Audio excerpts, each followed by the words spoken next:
Les autorités françaises serrent la vis sur le port du masque qui devient obligatoire dès ce lundi dans les lieux publics clos afin d'endiguer une seconde vague de contamination au Covid-19.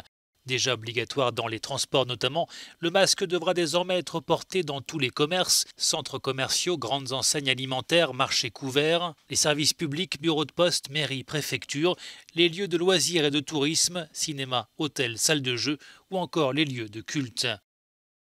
L'instauration de cette mesure s'inscrit dans un contexte épidémique toujours fragile, marqué par une hausse des recours à SOS médecins et des passages aux urgences.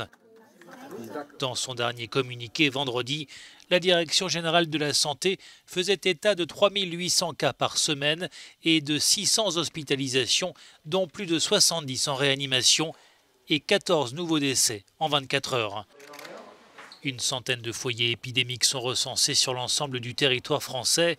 4 départements sont en situation de vulnérabilité, Guyane et Mayotte pour l'outre-mer, et les départements de Mayenne et de Gironde pour la métropole.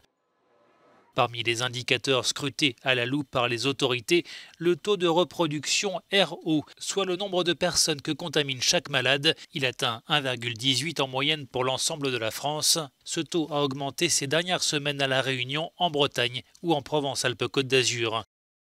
Le recours massif aux tests reste la priorité pour endiguer l'épidémie.